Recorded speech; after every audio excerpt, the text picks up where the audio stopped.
বন্ধু, আপনার উম্মতের প্রত্যেকের আমলনামা আমি আপনার হাতে দেখাবো, আপনার হাতে, আপনার সামনে পেশ করব। আপনি দেখে কথা বলবেন আমার কাছে। সুপারিশ আপনি কইরেন, মানা নাই, কিন্তু আপনি দেখে করবেন। রাসূলুল্লাহ সাল্লাল্লাহু আলাইহি সাল্লাম যদি হাসরের ময়দানে এরকম আমলনামা খুলে উল্টায় আর পৃষ্ঠার পর পৃষ্ঠা দেখে ফজর নাই, জোহর নাই, আসর নাই, মাগরিব নাই, এশা নাই, শনিবার রবিবার, মদ, জুয়া, অবৈধ উপার্জন, গান বাদ্য, নাটক, সিনেমা, জিনা, ব্যভিচার, বেহায়া, বেপর্দা সব উল্টায়। আল্লাহর নবী সাল্লাল্লাহু আলাইহি সাল্লাম তখন বলবে, উম্মত কি এটা? উম্মত, আমার 23 বছরের এত চোখের পানির কথা একবারও মনে হয় নাই? কি আনছো এটা আমারে? উম্মত, তুমি জানো না আমি যে তায়েফের পাথরের আঘাতে পুরা পিঠ চালনির মতো জাজরা বানায় ফেলছে আমার? শোনো নাই তুমি?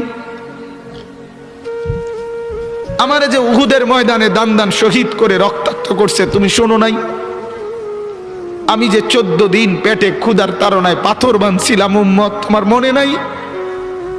একবারও শোনো নাই আমার ক্ষুধার কষ্ট, আমার পিঠের ব্যথা, আমার দাঁতের ব্যথা, আমার কাঁধে 2টা কড়া ঢুকে গেছে? উম্মত, আমার ঘরে 3 মাস আল্লাহর নবীর স্ত্রী আয়েশা বলছে, আল্লাহর কসম উম্মত, নবীর স্ত্রী বলছে 3 মাস 3টা চাঁদ উঠছে ডুবছে, রাআইনা হিলালান সুম্মা হিলালান সুম্মা হিলালান, 3 চাঁদ 3 মাসে নবীর 9 জন বিবির কারো ঘরে আম্মা জান আয়েশা বলে 1 ফোঁটা চুলায় আগুন জ্বলে নাই। মা আওকাদাত ফি আবিয়াতে রাসূলিল্লাহ নারুন, নবীর একজন বিবির ঘরেও আগুন জ্বলে নাই। আল্লাহ নবীর স্ত্রী আয়েশা একদিন বলছিলেন নবীকে পিঠে হাত বুলাইয়া, ইয়া রাসূলুল্লাহ, স্বামী আপনার পিঠ ছিদ্র ছিদ্র কেন? পুরা পিঠ চালনির মতো ছিদ্র ছিদ্র কেন? আপনার কি ছোটবেলায় বসন্ত রোগ হয়েছিল, গোটা হয়েছিল? আল্লাহর নবী চোখের পানি ফেলে বলছে, আয়েশা তুমি জানো না আমার এই পবিত্র দেহে তো কোনোদিন মশাও বসে না, মাছিও বসে না, পোকা বসবে কেমনে?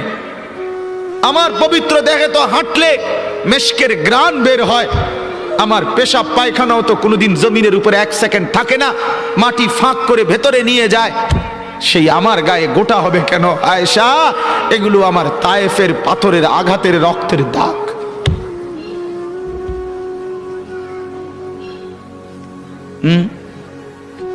বলো না বাপ, কিছুই মনে হইল না? এভাবে ভুলে গেলেন? ভুলে গেলেন রাসূলুল্লাহ সাল্লাল্লাহু আলাইহি সাল্লামকে একবারও মনে হলো না?